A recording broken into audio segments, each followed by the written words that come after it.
Yeah. So, I mean, all right. and the media needs to start reporting fairly is what they need to start doing. Totally agree with you, Paul. Thanks a lot for calling into the show. And by the way, did you see Paul Ryan? He's interviewed by Brett Baer. And actually, as much as I'm glad Paul Ryan's kind of on board, this was disturbing what he said.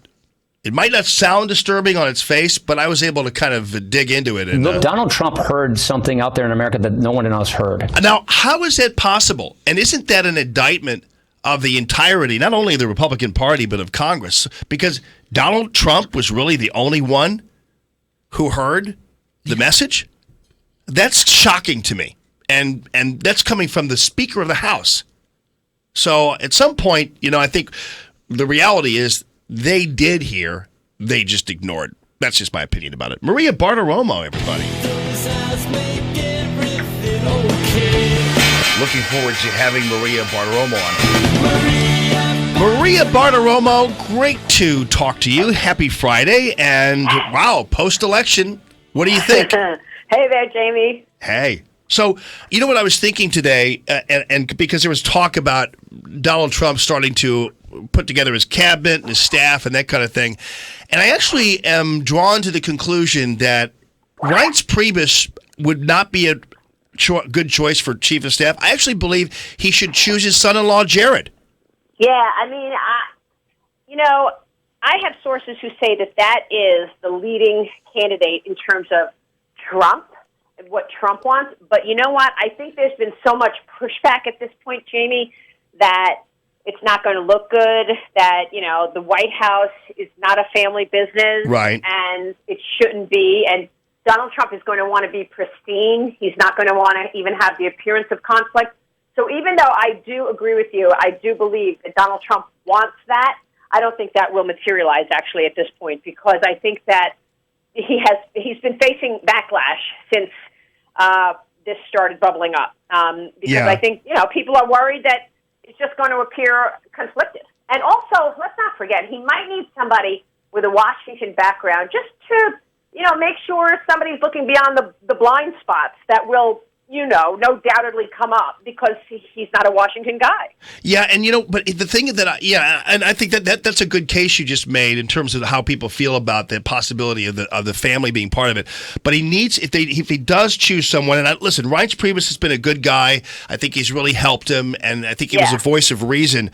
But I'm not quite sure whether he wants somebody that connected to the establishment. Like, he should have a Washington insider, but maybe not someone who is directly linked to the people who wanted him to crash and burn.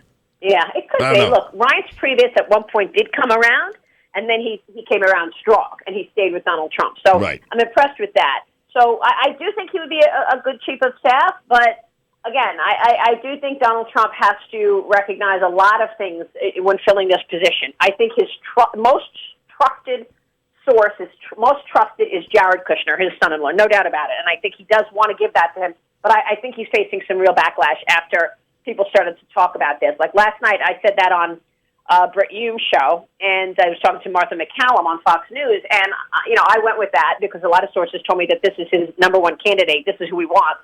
And right after I said it on the air, I got a lot of calls and texts saying, "Look, we're talking to Donald Trump about this, and we don't want this. This is not going to look good. This is the worst idea because it's too close to the family." We'll see. I know Jared Kushner wants to be involved in politics. Apparently, he wants that more than his real estate business. So I do think he's going to be somewhere, and he's definitely going to continue to be Donald Trump's most trusted source. But we'll see if he can put him in such a high-profile position of chief of staff. Jamie, I'm so glad you just played that Paul Ryan soundbite. I totally agree with you. Yeah. First of all, Paul Ryan, to say that no one saw that is totally... showing us who Paul Ryan is and showing us that, no. Paul Ryan didn't see it. And we know Paul Ryan didn't see it because it took him forever to get behind Donald Trump. And that's wrong. And so, I just think that 50% of the country saw it. 50% of the country was on the Trump train. And don't tell me about Hispanics because they came out for Donald Trump. And don't tell me about women because they came out for Donald Trump. And so a lot of people saw it.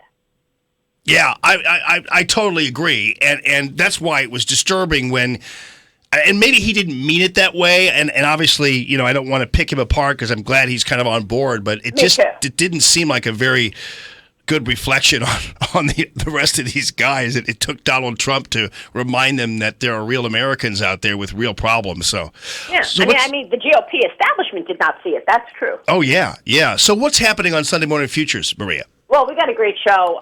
We've got Newt Gingrich coming on the show, and that's going to be exclusive on Sunday. I'm excited about that because a lot of people are talking about Newt getting a position. I can't see Newt as Secretary of State, but we'll see. I mean, he's been very helpful to Donald Trump, so he's going to be my lead guest. I'm going to get somebody from the Trump camp as well. I think Rudy Giuliani will be joining me, but we're just confirming that now. And then I'm speaking with Congressman Jason Chaffetz. I want to hear from Jason Chaffetz what he's going to do in terms of this Hillary Clinton investigation. Will President Obama pardon Hillary Clinton before he leaves the office to just protect her?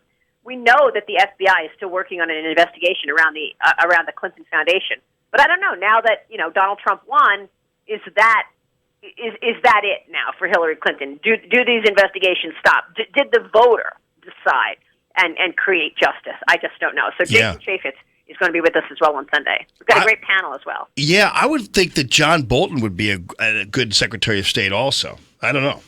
Yeah, and I think that name has also been bandied about. I mean, look, here's a job that requires you to be on planes all the time, going back and forth all across the world to be the ambassador for the United States. So I think that you have to, think about what the job entails when you think about who might take it, because that's a hard job and it requires a lot of work and stamina.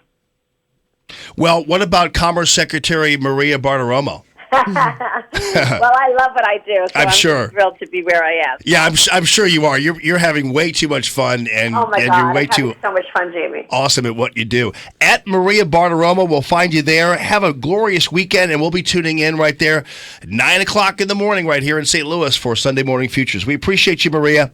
Thanks, Jamie. Have a great weekend. All right, take care. You too.